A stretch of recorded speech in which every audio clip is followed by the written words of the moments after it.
Hi everyone. Today I'm going to share some things that I wish I had known when I was younger.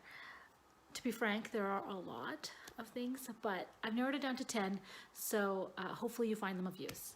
Firstly, your friends will change through the course of your life. Some friends are just seasonal. Some friends, play a purpose, and some of you may just grow apart. Whatever the case may be, there may be a few friends that you carry throughout your life, but a lot of your friends will change as you grow and develop. Two, always listen to your gut. I cannot tell you how many times I've had an instinct, I've had a feeling. Every time I haven't followed it, I wish I had. And so if it doesn't seem right, something seems off. Likelihood is that it probably is, and your gut is there for a reason. So use that. The other thing, number three, remove toxic people from your life, whether it be family or friends. Some of you may or may not agree with that, but I'm a firm believer that if someone is not good for you, they're not your champions. They're not rooting for you. That type of relationship is not good for you going forward, and that doesn't mean you have to make a big scene or you have to get into arguments, but peacefully remove those people from your life. You'll be way better off for it.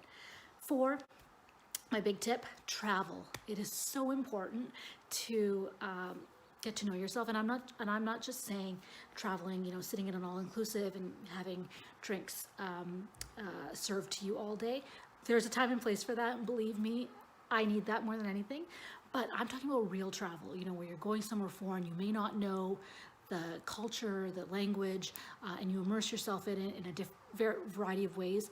You really start developing new skills, and you learn a lot about yourself. You learn similarities with other cultures and religions, or whatever you might be, whatever you might find of value. And it also gives you a time to take a break from your day to day and gain some perspective and set some new goals. I really encourage you to do that. Five, embrace your failures. In life, if you're taking chances, if you're pursuing anything, you will fail, you will have downfalls. Every time I have, and believe me, I have, it's always been such a great stepping stone for me to something new, something fresh. And so, that's not to say that failure is not hard or downfalls are not difficult, but it always comes with a silver lining, and try to look for that. Six, forgive. So if someone's wronged you, really, really important to try to find forgiveness in your heart for that person.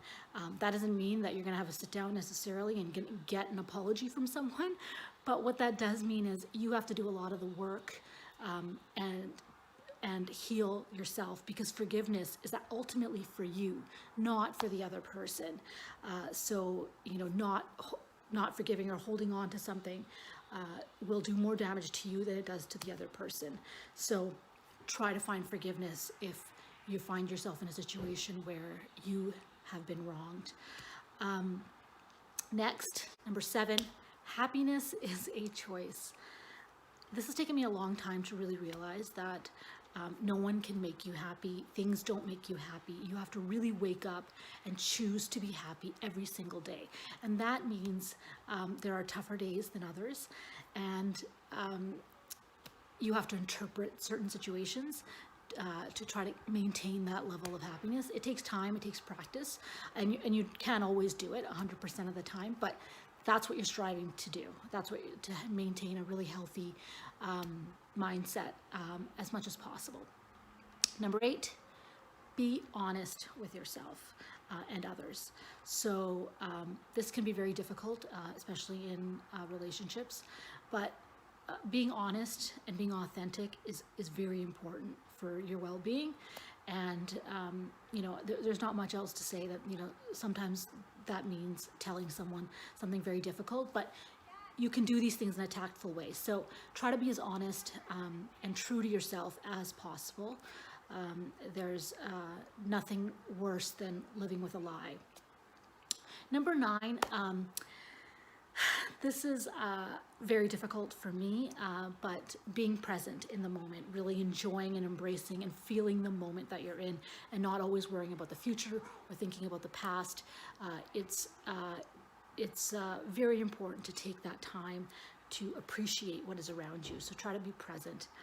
And lastly, my big lesson or tip would be love yourself, respect yourself first. You will not be able to give yourself to relationships or